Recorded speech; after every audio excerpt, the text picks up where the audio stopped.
नमस्कार, मैं हूँ प्रशांत और आप देख रहे हैं भारत एक्सप्रेस। वैसे तो बक्सर को महर्षि विश्वामित्र की तपोभूमि और भगवान राम की शिक्षा स्थली के रूप में जाना जाता है। लेकिन आपको बता दें कि बक्सर भगवान वामन का जन्म स्थली भी रहा है, यहीं पे भगवान वामन का अवतार हुआ था। अभी मैं मौजूद हूँ बक्सर स्थित श्री वामनेश्वर धाम में। बक्सर केंद्रीय कारा का यह परिसर से काफ़ी लंबी जद्दोजहद के बाद कहीं न कहीं अब लग रहा है कि भगवान वामन जो है केंद्रीय कारा से मुक्त हो पाएँगे। चूँकि आपको पिछले दिनों जब समृद्धि यात्रा के दौरान तत्कालीन मुख्यमंत्री नीतीश कुमार के साथ वर्तमान मुख्यमंत्री सम्राट चौधरी आए हुए थे, तो मंच से उन्होंने घोषणा की थी कि कुछ दिनों की बस बात है, कहीं न कहीं हम इस पे काम कर रहे हैं। जिलाधिकारी को निर्देश दिया गया है कि इनको मुक्त करने का एक रास्ता निकाला जाए ताकि इनका एक अलग परिसर हो, जेल परिसर से अलग एक मंदिर का परिसर हो। इसी कड़ी में कल जो है मुख्यमंत्री सम्राट चौधरी का आगमन होने जा रहा है और इस बावनवेश्वर धाम को कहीं न कहीं एक अलग परिसर दिया जाएगा। आप देख रहे हैं कि मुख्यमंत्री के आगमन की तैयारी यहाँ जोरों से चल रही है। काफ़ी टेंट और चेयर कुर्सी की व्यवस्था की गई है। कहीं न कहीं दीवारों पे रंग-रोगन की भी व्यवस्था की गई है। जिस तरह का अभी हम देख रहे हैं दीवार पे कि वाल्मीकि रामायण में कहाँ ज़िक्र है इस जगह का वामन भगवान के आश्रम वामन भगवान की जन्मभूमि का, उसका भी कहीं न कहीं ज़िक्र किया जा रहा है दीवारों पे। इसको लेकर के जो बक्सर वासी हैं, कहीं न कहीं उनमें हर्ष देखा जा रहा है कि अब जो है वामन भगवान का आश्रम जो है जेल परिसर से मुक्त हो जाएगा। हम एक-एक करके बात करते हैं, कितने लोग खुश हैं। क्या कहेंगे? कल मुख्यमंत्री आ रहे हैं और बात ये आ रही है कि कहीं न कहीं मामन भगत का जो आश्रम है, उसको जेल परिसर से मुक्त किया जाएगा।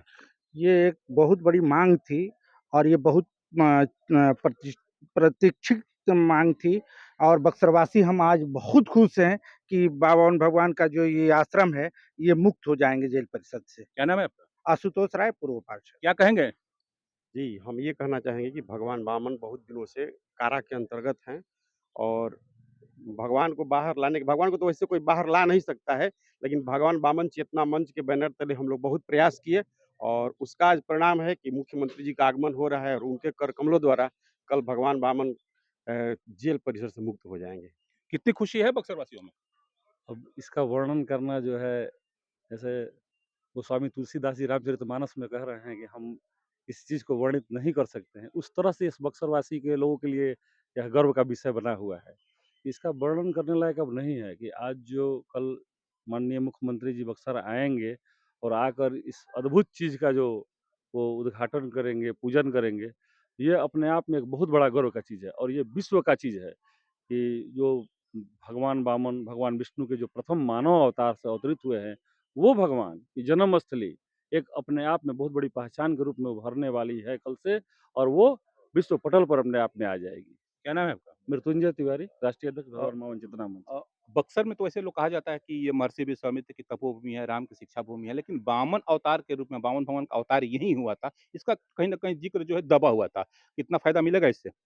बिल्कुल, अब बिल्कुल मिलेगा। अभी हमारे नरेंद्र मोदी जी हैं और अभी मुख्यमंत्री सम्राट चौधरी जी जो आए हुए हैं, वो लोग अपने इस मुद्दे को रख रहे हैं कि सनातन को थोड़ा-सा आगे दिखाना है और बक्सर शुरू से ही रहा है धार्मिक नगरी और हम लोग का ये माँग भी रहा है कि भगवान वामन पंचकोसी कॉरिडोर, ये पाँचों पंचकोसी है उसको भी इस मतलब धार्मिक नगरी के परिक्षेत्र में लेके और जोड़ा जाए ताकि पर्यटक दृष्टि से भी इसको बढ़ावा मिले और यहाँ पे फुटफॉल बढ़े।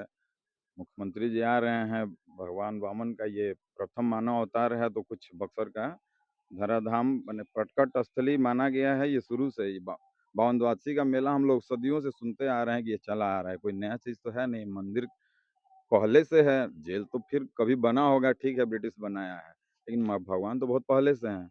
और आज खुशी है हमारे कि भाई मुख्यमंत्री जी आ रहे हैं और शिलान्यास या जो भी कर रहे हैं हमें अच्छा लग रहा है। क्या नाम है? प्रकाश पांडे, राष्ट्रीय उपाध्यक्ष मंच। क्या लग रहा है आपसे ये जानना चाहेंगे अगर ये परिसर अलग दिया जाता है या फिर बक्सर में जो धार्मिक पर्यटन का जो पोटेंशियल है, उसमें कितना इज़ाफ़ा होगा? ये जो है भगवान वामन जो है, वो ऐसा नहीं है कि ये अभी हम लोग जान रहे हैं। ये चूँकि वामन द्वादशी जो है हम प्राचीन काल से मनाते आए हैं और वो भगवान वामन के जन्म दिवस पे मनाया जाता है। हमारी युवा पीढ़ी जो है उस तक हम नहीं पहुँचा पाए, चाहे हमारे पूर्वज नहीं पहुँचा पाए, इसलिए थोड़ा दब गया था। इसका उल्लेख जो है ये भगवान वामन की धरती है, इसका उल्लेख विष्णु पुराण में मिलता है, भागवत पुराण में मिलता है, वामन पुराण में मिलता है और ये जो है वाल्मीकि रामायण, रामचरितमानस में भी तुलसीदास इसका ज़िक्र किए हैं कि भगवान विष्णु को जो है यह धारा बहुत प्रिय थी, सिद्धाश्रम और यहाँ जो है वामन रूप में भगवान विष्णु अवतार लिए थे। और जैसे शिव को जो है वाराणसी प्रिय है, वैसे ही भगवान विष्णु को ये बक्सर की धरा प्रिय है। तभी भगवान 2 बार यहाँ आए। त्रेता युग में ही पहले चरण में वामन के रूप में आए और दूसरे चरण में यहाँ ज्ञान लेने के लिए श्री राम के रूप में आए थे और यहीं आके श्री राम का मर्यादा प्रतिष्ठापित हुआ। तो ये जो धारा जो है बहुत दिव्य धारा है। अगर इसका धार्मिक रूप से विकास किया जाए तो पूरे जिले को फायदा होगा, आर्थिक रूप से, सामाजिक रूप से और सांस्कृतिक रूप से भी, और हर लोग संपन्न होंगे। जैसे आज हम लोग देख रहे हैं अयोध्या, वैष्णो देवी, ये सब जो है धार्मिक पर्यटन के रूप में विकसित हुआ है। और बक्सर के लिए ये जो पहल शुरू हुई है, बक्सर एक दिन पूरे विश्व पटल पर छाएगा और हमारे मुख्यमंत्री जी भगवान वामन के दर्शन के लिए आ रहे हैं। इससे बक्सर की जनता बहुत खुश है, बहुत खुश है।